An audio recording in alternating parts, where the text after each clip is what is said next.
Imagina um terreno complicado, triangular e com 9 metros morro acima.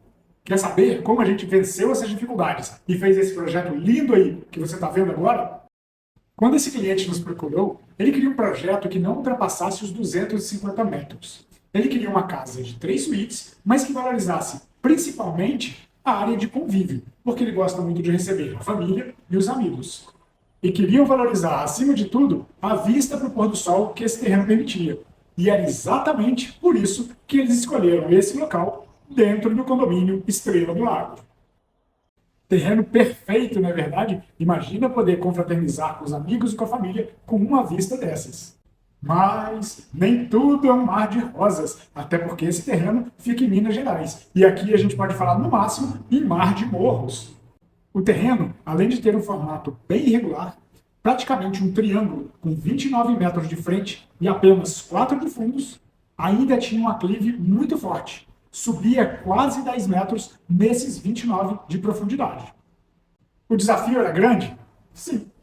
Mas é o tipo de desafio que a gente gosta e tem experiência em resolver. Terrenos em aclive precisam de projetos muito bem pensados. Tem vários fatores que podem fazer tudo dar errado. Qualquer errinho de projeto pode custar muito para a obra, pode levar muitos custos finais. Além disso, se você faz simplesmente um corte e enfia a casa ali, você corre o risco de ter muita umidade ou, no mínimo, sombra gerada pela sua casa fundada dentro desse terreno. E por mais que haja um serviço de impermeabilização muito bem feito, imagina você fazer um corte no terreno para encaixar a casa ali dentro daquele buraco. Quanto que você vai gastar com muro de arrimo, impermeabilização? E aí isso até que tem jeito se você tiver dinheiro. Mas o que você vai fazer com relação às sombras que são geradas por todos os lados? Vai comprar um sol artificial? Em terrenos com aclive muito acentuado, não é uma boa ideia deixar toda a construção no nível da rua, porque senão a casa vai ficar fundada na terra, gerando muito muro de arrimo. O que a gente fez então foi deixar embaixo apenas a garagem e no segundo e terceiro pavimento a gente colocou a casa acima desse nível. Assim, a parte da frente virou a área de lazer e nos fundos ainda sobrou uma boa área para paisagismo. De uma maneira geral, a melhor forma de implantação de um projeto é colocar a casa mais perto da rua e a área de lazer nos fundos, porque aí o volume da construção gera a privacidade necessária para a sua área de lazer com relação a quem está passando na rua.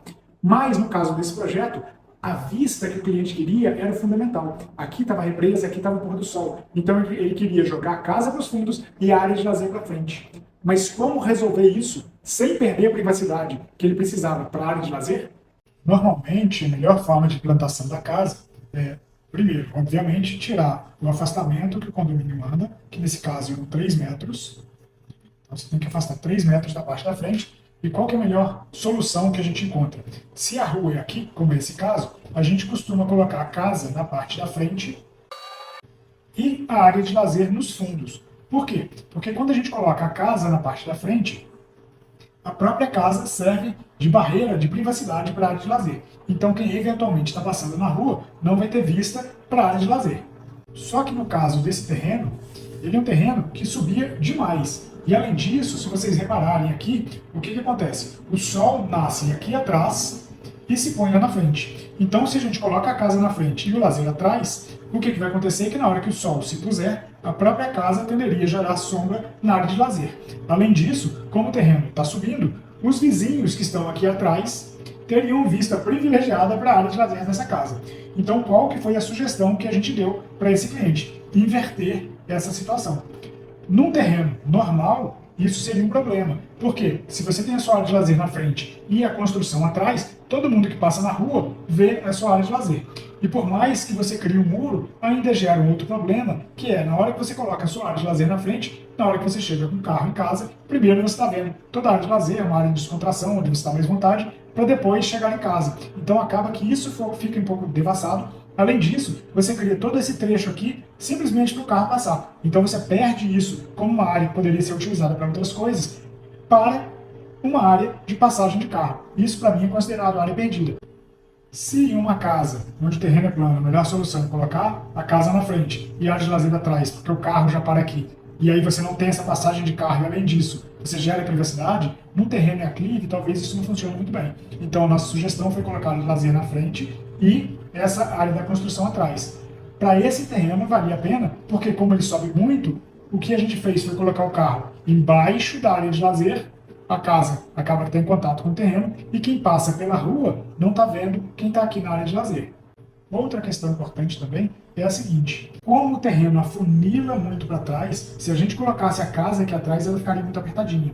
Então as fachadas mais imponentes são quando você consegue colocar as fachadas ocupando o máximo possível atestado no terreno. Nesse caso, o ideal, teoricamente, seria fazer uma casa assim, com área de lazer aqui atrás. Uma possibilidade, por exemplo, seria criar uma casa em L. E aí vem uma grande questão: qual a melhor posição para fazer esse L? Dessa forma ou dessa forma? E a gente avaliou algumas questões.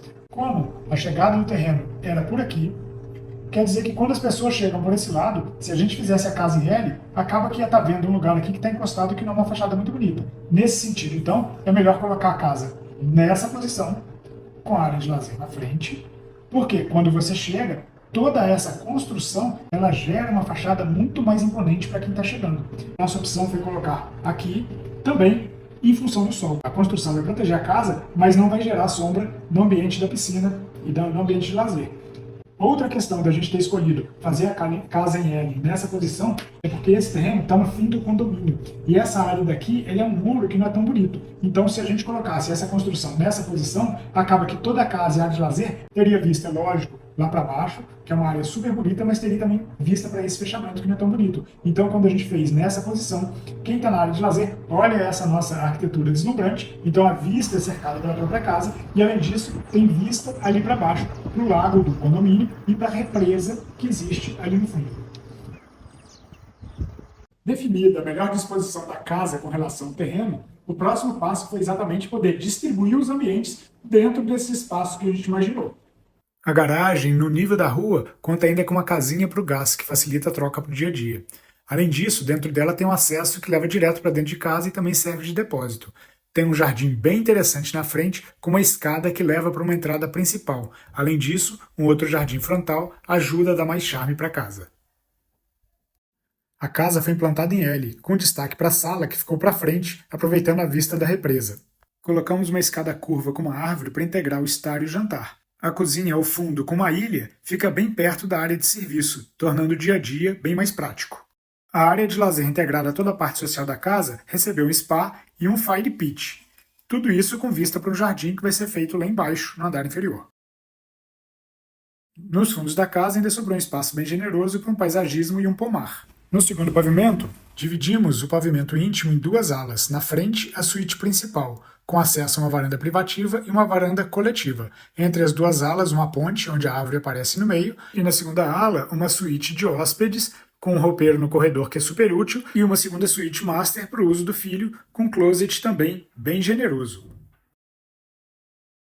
Todo terreno tem a sua dificuldade. Cada cliente tem a sua necessidade específica. E não adianta a gente querer impor um tipo de projeto para um cliente que tem a sua necessidade específica. A casa é feita para cada um.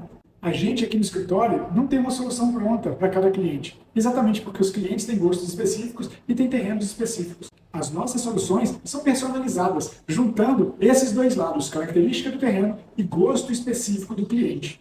Por isso, os nossos projetos são sempre exclusivos, sempre tem caras diferentes para gostos diferentes. E se esse nosso estilo de projetar faz sentido para você, fique à vontade de entrar em contato com a gente. Eu até deixei o link de WhatsApp aqui embaixo. Um abraço e obrigado por acompanhar a gente até aqui no final. Até o próximo vídeo.